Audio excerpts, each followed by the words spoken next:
Welcome to the channel guys. कैसे हैं सब आप लोग। मैं आज आप लोगों को कुछ चीज़ें बताने जा रहा हूँ। शायद मैं एक लड़ाई कराने जा रहा हूँ, chat GPT versus perplexity pro. Okay so आज हम कुछ चीज़ें देखेंगे कि क्या चैट जीपीटी अच्छा है या परप्लेक्सिटी अच्छा है, किसके आंसर ज़्यादा एक्यूरेट हैं, क्या चीज़ें हम और अपने डेली लाइफ में यूज़ कर सकते हैं by using chat GPT, by using perplexity. अगर चैट जीपीटी था तो परप्लेक्सिटी क्यों आया। काफ़ी सारी चीज़ें आज हम इस वीडियो में डिस्कस करेंगे। मैं चाहता हूँ कि जितने भी लोग मेरे साथ जुड़ रहे हैं और जिनको हमारी वीडियोस अच्छी लग रही हैं, प्लीज़ सब्सक्राइब करें हमारे चैनल को और कमेंट में बताएं कि मैं किस टाइप की वीडियोस आपके लिए लेकर आऊँ। तो पहले मैं आप लोगों को बता देता हूँ कि ये दो स्मार्टेस्ट एआई टूल्स का बैटल है। ठीक है। अब चैट जीपीटी क्या है ना, चैट जीपीटी एक क्रिएटिव ब्रेन है। क्रिएटिव ब्रेन पता है क्या होता है। Chat GPT is like a friend who explain everything clearly. ठीक है। हम ज़्यादातर यूज़ क्यों करते हैं चैट जीपीटी का, ये बेस्ट है राइटिंग लिखने, कुछ एसेज वगैरह लिखना है आपको, उसके लिए जनरेटिंग आइडियाज़ के लिए, कंटेंट के लिए, कोडिंग हेल्प ले सकते हो, ब्रेन स्टॉर्मिंग ले सकते हो, लाइन बाय लाइन एक्सप्लेन करता है आपको। अब परप्लेक्सिटी प्रो आपका पर्सनल कोच असिस्टेंट है। ठीक है। ये बेस्ट है कि finding accurate real time information with sources. It gives short fast checked answer with references. पता है आप परप्लेक्सिटी पे कुछ भी सर्च करोगे ना, वो आपको सोर्स बताएगा कि यार मैंने यहाँ से चीज़ें देखी थी, मैंने यहाँ से चीज़ें उठाई थी। ठीक है। So let's go with a practical. Okay so let me search something on chat GPT. This is chat GPT and I am searching something that explain explain why the sky appears blue during during the day in simple language. Okay normally मैं इससे simple language में पूछ लेता हूँ। Okay let's see the answer by chat gpt. Okay so according to chat gpt, the sky looks blue during the day because of a process called scattering. Okay it's right. अच्छा अब ये मुझे एक चीज़ और देखनी है इसमें, क्या ये अच्छा मैंने एक चीज़ इसमें नोटिस की।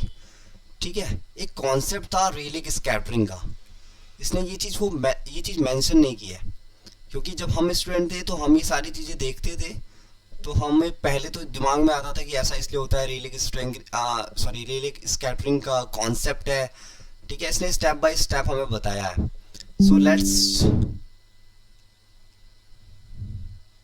सो हम सेम क्वेश्चन ना अब पूछते हैं परप्लेक्सिटी से।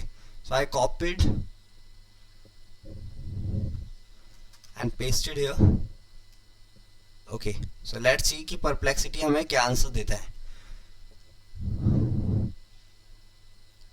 अब देखना ये बहुत एक्यूरेट आंसर देगा, और जहां से भी इसे आंसर मिलेगा ना, ये वहां पे नीचे सोर्स भी आपको मेंशन कर देगा कि मुझे ये चीज़ें यहाँ से पता चली है, नासा ने ये चीज़ें, नासा की वेबसाइट पे ऐसा कुछ है। देखो इसने कहाँ सर्च किया हुआ है, why is the sky blue space place dot NASA dot G O we.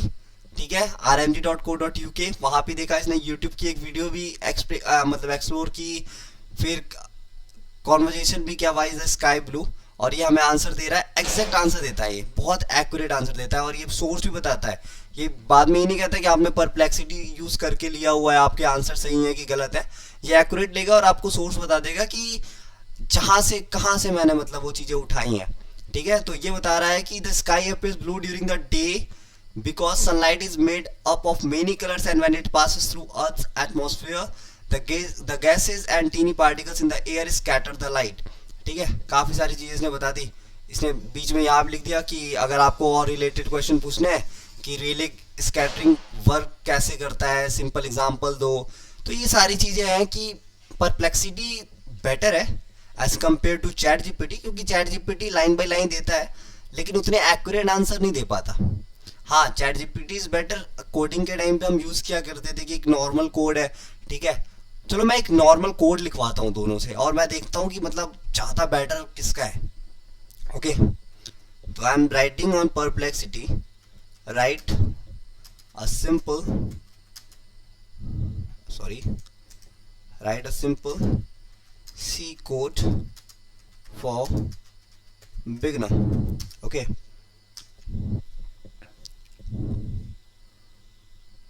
Okay तो इसने एक नॉर्मल सा हेलो वर्ड प्रिंट करा है, ठीक है. Include studio dot H int main function then printf hello world. Okay, and return 0. All right, I think chat GPT भी हमें सेम ही आंसर देगा. तो पहले इसको कॉपी कर लेते हैं और चैट जीपीटी से ये सेम क्वेश्चन हम पूछते हैं एंड लेट्स सी कि चैट जीपीटी का आंसर क्या होता है. गाइस इस वीडियो के टाइम पे मैं आप लोगों को एक चीज और बताना चाहता हूँ, ठीक है. ओके, अब मैं इससे बोलता हूँ मेक इट डिफरेंट. आप लोगों को मैं एक टूल्स के बारे में बताना चाहता हूँ, मैं डिस्क्रिप्शन में उसका लिंक भी दे दूंगा, that is notion AI. Okay, और आप लोगों को मुझे कमेंट में बताना होगा. जस्ट आपको उस पर जाना है, नोशन एआई की लिंक पे डाउनलोड करना है और उसको यूज़ करना है, और फिर मुझे आप बताना कि नोशन एआई का काम आप किस वर्क में कर रहे हो, ठीक है. नोशन एआई बेसिकली बहुत बढ़िया एआई का टूल है जहाँ पे आप अपने नोट्स लिख सकते हैं, एक्सेस दे सकते हैं. जैसे गूगल डॉक का हम यूज़ करते थे ना, उसमें एक्सेस प्रोवाइड कर देते थे कि अगर एडिटर मोड आपने दे दिया है तो a person who has access for editor mode ही कैन चेंज समथिंग, जो भी नोट्स में है. तो हम सेम नोट्स पे भी ना, जैसे हम नॉर्मल नोट्स लिखते हैं फ़ोन में, अगर हम नोशन एआई यूज़ कर रहे हैं तो उस पर जो नोट्स हमने लिखा हुआ है, ठीक है, अगर उस पर हम एक्सेस दे देते हैं किसी और को तो उसके पास वो एक्सेस है कि वो चीज़ों को चेंज कर सकता है आपके नोट्स से. आपने अपने फ़ोन में किसी का बिल लिखा हुआ है, सपोज आपके भैया ने बिल पे कर दिया, तो भैया चेंज कर सकते हैं उस बिल को आके कि इस पेड. ओके, सो इसने एक बेसिक कोड दिया है. तो कोडिंग में तो मुझे लग रहा है कि लगभग बेसिक कोड जो होता है लैंग्वेजेस का वो लगभग सेम है, क्योंकि जो ऊपर मुझे आंसर दिख रहा था, ठीक है, तो कोड दोनों के ही मतलब सेम है. अच्छा, ये क्या है? ये मेरे पास एक ड्रैग टू मूव दिखा रहा है AI chat, that is HARPA AI. आप अपने वर्क में ये एक्सटेंशन है, एक्चुअली बेसिकली एक एक्सटेंशन है. आप किसी भी वेबसाइट पे काम कर रहे हो, अगर आप हरपा एआई को ऑन करते हो और यहाँ से आप स्कैन करके डायरेक्टली उस स्लाइड के भी ऑप्शंस मतलब ले सकते हो, ठीक है. I think it's clear. So मेरे को बस एक नॉर्मल सा आपको बैटल दिखाना था कि चैट जीपीटी और परप्लेक्सिटी किस तरीके से डिफरेंट है. तो आपको बता दूं कि जो एक्सप्लेनेशन स्टाइल है चैट जीपीटी का ज़्यादा डिटेल्ड होता है, स्टेप बाय स्टेप होता है. परप्लेक्सिटी का कंसाइज होता है बट फैक्ट बेस्ड होता है, ठीक है. I hope it's fine. Second चीज is sources. ChatGPT usually कोई सोर्सेज का यूज नहीं करती है. I am saying usually, sometime, ठीक है, करती भी है. और परप्लेक्सिटी जो होता है वो सोन करता है कि कहाँ से उसने उठाया है, that shown with links. Third is best use किसका है, ठीक है. For understanding and learning concept ChatGPT is good. For quick research and citation, okay, you can use Perplexity. And next is what is ideal for. ChatGPT is ideal for classroom teaching, brainstorming, पर perplexity is for research project, fact checking. क्योंकि अगर आप कोई paper लिख रहे हो, suppose आपका कोई रिसर्च पेपर लिख रहे हो और आपको डिटेल्ड आंसर तो ठीक है, it's okay, it's fine, okay, you want something, आपने पा लिया, बट वो कितना एग्जैक्ट है, क्या फैक्ट है, इसके बारे में आपको पता नहीं चल रहा है. बट वहीं परप्लेक्सिटी पे वो चीज़ें फैक्ट से बताता है, ठीक है. तो आप उसे पढ़ते हो तो आप क्लेम कर सकते हो कि I have read this eight NASA की वेबसाइट कि ब्लू क्यों है, स्काई ब्लू क्यों होता है दिन में. तो ये सारी चीज़ें हैं. ऐसे ही और वीडियोस मैं लेके आता रहूँगा और प्रोग्रामिंग से रिलेटेड वीडियोस भी हम बनाने वाले हैं. तो चैनल को सब्सक्राइब कर लेना और कमेंट में बताना कि मैं नेक्स्ट वीडियो किस पर लेके आऊँ. बहुत बहुत थैंक यू सबका. ओके.